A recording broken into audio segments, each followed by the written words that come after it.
òun tún rédíò owó ti gbà àti pé òun tún ti ẹfẹ̀ lọ́sàmù ẹ̀ má sùn ẹ̀ ká jà ẹ̀ lọ òun tún ẹfẹ̀. orúkọ ẹlẹ́kùnrẹ́rẹ́. orúkọ mi ni Alhaji Surajudeen Alibalogun. sọ olórin Islam ní. olórin Islam ní. ohun tá a gbọ́ nínú ìtàn ẹ̀yìn àti Rúkà náà ni pé ẹ̀yin lẹ kọ́ Rúkà Gawat ní orin. bẹ́ẹ̀ni. báwo lẹ ṣe pàdé ìrìnàjò yín báwo ló ṣe bẹ̀rẹ̀. ìrìnàjò wa nígbà tó pé 11 years ni Ọlọ́run ti wá ní tàbí ṣe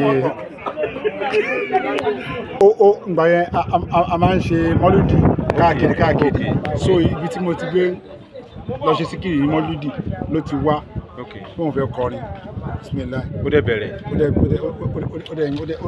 dẹ̀ ń gbénu compound wa so tèmi bá ti ń lọ sí any play kan máa mú dání.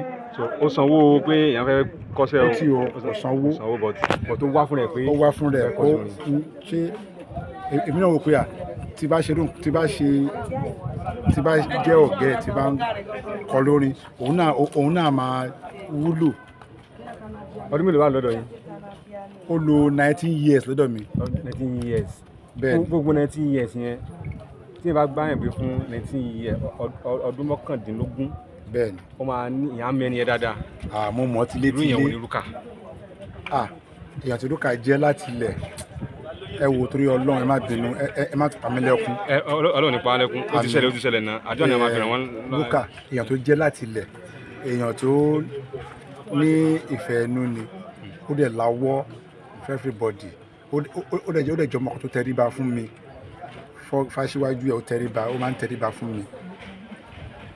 so tí Alhaja Rúkà ìgbà tó wà láyé àwọn kan wo ni ẹ ti jẹrin ẹ báyìí.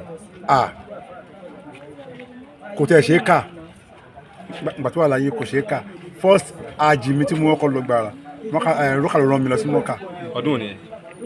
that was 2007. last moment tí Rúkà báwo lẹ bá sọ last àdé kí ni àwọn kan ti sọ fún ìdílé. èmi sì ni mo travel mo lọ sí Kaula Rúkà ló rán mi lọ sí Kaula so ìgbà yẹn la fi mí ìsira wa àráyè sọ̀rọ̀. ìgbàdá gbọ́ nípa kú wọn. báwo ló ṣe rí lára yín. Ọlọ́run máa pa láàánú wa o nígbà tí mo gbọ́ ń pa ikú Rúkà for good ọ̀sẹ̀ láti tó Rúkà ti kú di sìn yín mi ò gbádùn ara mi rárá.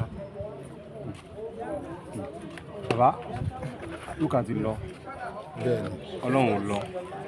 Ọlọ́run ò lọ. ayé ò lọ. ayé ò lọ. olórin Islam ní. bẹ́ẹ̀ni. àwọn olórin ẹgbẹ́ yín kílẹ̀ fẹ́ sọ fún wọn lórí ikú Rúkà yìí. ṣe rí àwọn olórin ẹgbẹ́ mi n tó dáa jù bẹ́ẹ̀ ni pé ṣe ni kíyàn jẹ́ aláàánú ẹ̀dá ẹni tó bá lawọ́ mi ò fẹ́ rẹ ẹni tó lawọ́ tó Rúkà mi ò pàdé ẹni tó lawọ́ tó Rúkà di sí gbogbo àwọn olórin Muslim tó lawọ́ tó dẹ̀ tó ní tẹríba mi ò fẹ́ rẹ ẹni tó ní tó Rúkà.